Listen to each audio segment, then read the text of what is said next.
Senator Padilla, you're recognized. Well, Senator Markey, welcome. And you're next in line. Thank you. Thank you, Mr. Chair. I first of all want to thank Senator Merkley for his leadership in introducing both the Smoke Planning and Research Act of 2021 and the Smoke Ready Communities Act of 2021. It's not just the state of Oregon, not just the state of California, but it's the entire Western United States, but California in particular, that is all too familiar with the devastation caused by wildfires. Not just the fires themselves, I'm also referring to the smell and effects of wildfire smoke. But again, it's not just a California issue, it's not just a Western United States issue, because a lot of people remember, I know I got calls from my colleagues all the way to Illinois, even colleagues on the Eastern Seaboard last year, complaining about the air quality. Think about that, the air quality on the East Coast that was the result of wildfires burning in the West. So it truly is a national concern. Now, wildfire smoke is a complex mixture of air pollutants, clearly unhealthy to breathe, and it can be especially dangerous for children, for the elderly, for pregnant women, for anyone with heart or respiratory conditions.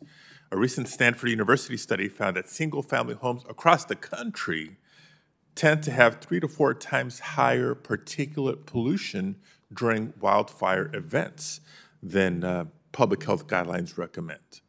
So my question is for Dr. Mosley. Given that time is of the essence with increasingly extreme and more frequent wildfires continuing across the West, how crucial do you think it is to enact these bills as quickly as possible to protect public health and better inform communities of the dangers posed by wildfire smoke? Thank you for that question. Wildfire is growing so rapidly that for those of us who live in the West, you can almost barely imagine it. The fires in your state and mine have been just astonishing. And so the importance of taking action to protect people from wildfire smoke is increasingly urgent, not only in our states, but as you say, across the country as smoke, as we learn more and more about the negative impacts of smoke, as well as the rapid increase in the number of people in all walks of life who are affected by that smoke. I appreciate in your written testimony your reference to equity concerns, how there's a disproportionate impact on lower income individuals, lower income communities.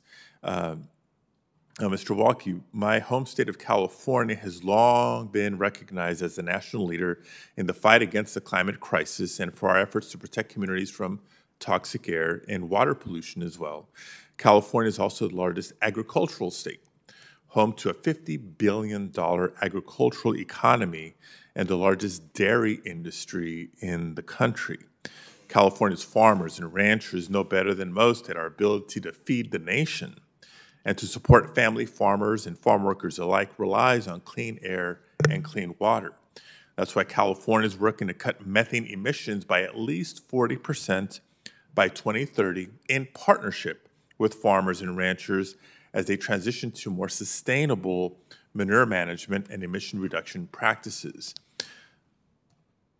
Senate Bill 1475 would preemptively restrict EPA's authority, preventing the agency from considering policies to address the industrial livestock sector. To your knowledge, is there precedent for exempting entire industries from major components of the Clean Air Act? No, certainly not in this manner. I mean, I was shocked to learn that agriculture emits more methane emissions in the United States than the oil and gas sector. And the vast majority of that comes from the digestion processes of animals. It's not a problem that we should be kind of permanently codifying into an exemption in the law. If we kick the can down the road with an appropriation rider, we can always change our mind. But if it becomes a permanent exemption from the Clean Air Act, my experience is it's just never going to go away, and we're never going to solve this problem. So just to underscore the point, how important is the EPA's operating permit program to the ability of states like California to protect the public and support investments in smart, sustainable agriculture practices? Well, the key to the operating permit program, and it's sometimes misunderstood, is really to just have some monitoring and reporting so that there's public awareness and some accountability, and that so the states and the federal government can get a handle on how much the emissions are from this industry. Right now, we don't know. There's nothing to require it. EPA was required by a court in 2005 to develop emissions estimation methodologies for concentrated animal feeding operations, or CAFOs. They are 17 years overdue. Now, they're supposed to come out with something this fall. I'm waiting, with bated breath to see what it will say, but we're just not taking this problem seriously, and unfortunately, a permanent exemption from the Clean Air Act is just not the right approach, in my opinion. Thank you very much. Thank you, Mr. Chair. Senator Padilla, good to see you. Thanks for joining us today.